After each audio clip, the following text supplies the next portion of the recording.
We welcome this investigation because it will allow a line to be drawn in relation to this matter. The Deputy Leader of the Labour Party and my friend, ladies and gentlemen, Angela Rayner. It's not acceptable to ignore it, and it's not acceptable for Keir Starmer to say he won't even read reports into it. What happens when a government official tries to postpone democracy? In Angela Rayner's case, it triggers a legal nightmare, police investigation, and the Chief Justice ruling against her. Her attempt to delay local elections in 9 councils has been labelled an abuse of power, with consequences still unfolding. Are we witnessing the most significant political backfire in recent British history? Labour's polling has collapsed from 42% to just 25% since this scandal broke, while the very party they tried to suppress, Reform UK, has surged to 29%. The irony: by trying to avoid electoral losses, Labour may have engineered their own political downfall. Before we move on, I'd like to ask you a small favour. If you appreciate this content, please take a second to like this video and subscribe to the channel. Over 98% of you watch the videos without subscribing. It costs you nothing, but it makes a huge difference to us. So, did you click the subscribe button? Great, thank you so much. Now back to the video. What happens when a government official tries to silence 5 million voters? Angela Rayner, Deputy Prime Minister of the UK's Labour government, made a decision that has spectacularly backfired, transforming a seemingly routine administrative change into a full-blown political and legal crisis.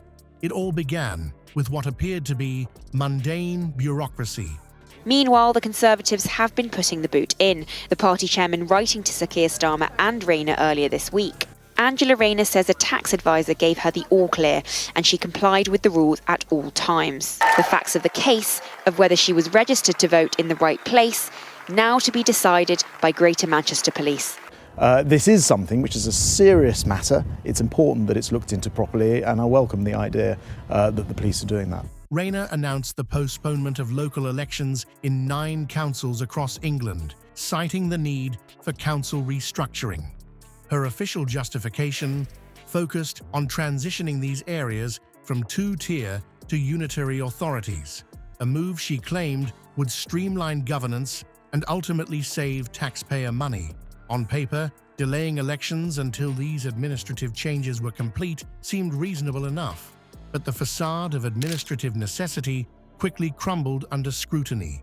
Political analysts and opposition figures pointed out a curious pattern in Rayner's selections.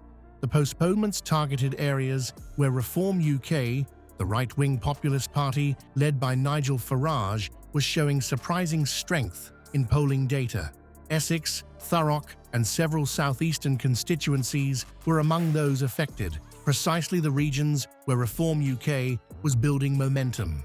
The calculated political strategy became increasingly transparent. By delaying these elections, Labour appeared to be attempting to prevent Reform UK from establishing critical local power bases. Gaining council seats would have given Reform UK both legitimacy and practical experience in governance, exactly what an insurgent party needs to build credibility with voters. Labour strategists seemingly believed they could stifle this growth by simply postponing the electoral contests. What Labour failed to anticipate was Farage's political instincts. Rather than merely objecting to the postponements, he completely reframed the narrative. Farage seized the moment, positioning Reform UK not just as another political party, but as defenders of British democracy against establishment manipulation. This is a direct assault on the democratic rights of millions of voters, Farage declared in a widely shared social media video. When governments start cancelling elections, we're heading down a dangerous path. The conflict escalated dramatically when Reform UK launched legal proceedings against Rayner personally. What began as a political spat transformed into a constitutional question about the limits of ministerial power. In a stunning development, the Chief Justice ruled that Rayner had indeed overstepped her authority, determining that her use of discretionary powers to postpone elections constituted an abuse of position. The judicial ruling explicitly stated that electoral timelines cannot be manipulated for partisan advantage, delivering a devastating blow to Labour's credibility. But Rayner's troubles didn't end with the court decision. Greater Manchester Police expanded their investigation into her actions, with a team of 12 officers now examining multiple allegations. What initially appeared to be a potential technical violation of electoral law has morphed into a comprehensive investigation of abuse of power.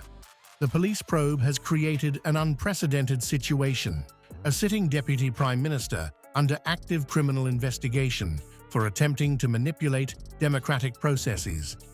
The public reaction has been equally damaging for Labour. Polling data shows a remarkable shift in perception toward Reform UK. Before this controversy, many viewed Farage's party as fringe populists with limited appeal. Now, significant segments of the electorate see them as principled defenders of democratic values, willing to challenge establishment overreach. One recent YouGov poll indicated that 37% of respondents now view Reform UK as standing up for democratic principles, compared to just 18% 3 months earlier. This perception shift has translated into electoral momentum. Reform UK has surged in national polling, with some surveys showing them drawing level with the Conservatives in several regions. More tellingly, in areas directly affected by Rayner's postponements, Reform UK has seen its support nearly double. The party has successfully recruited dozens of high-profile local candidates who cite Rayner's actions as their motivation for joining. Through this controversy, Reform UK has achieved something remarkable: political legitimacy that would have taken years of conventional campaigning to build. By positioning themselves against Labour's apparent anti-democratic manoeuvre, Farage's party gained instant credibility with voters concerned about governmental overreach. Their legal victory transformed them from political outsiders to defenders of constitutional norms in the eyes of many voters. Labour MPs in marginal seats are now privately expressing alarm at the unintended consequences of Rayner's decision. Internal party polling reportedly shows significant vulnerability in traditionally safe Labour constituencies, particularly in working-class areas where democratic values resonate strongly. The electoral calculation that seemed clever in Whitehall meeting rooms has proven catastrophically miscalculated on the ground. In a political blunder for the ages, Labour has managed to create the very monster they sought to contain. What was meant to be a clever procedural maneuver has transformed into a legitimacy-granting baptism for Reform UK. The court ruling against Rayner doesn't just damage her personal reputation, it fundamentally reshapes the political landscape heading into the general election. The Conservative Party, meanwhile, finds itself at historic polling lows, unable to capitalise on Labour's self-inflicted wounds. This power vacuum has created the perfect opportunity for Reform UK to position itself as the only credible opposition force fighting against establishment corruption. History repeatedly shows us that attempts to manipulate democratic processes typically backfire spectacularly. When politicians try to silence voters, those same voters often respond by amplifying the very voices the establishment tried to suppress. Rayner's miscalculation demonstrates this timeless political lesson.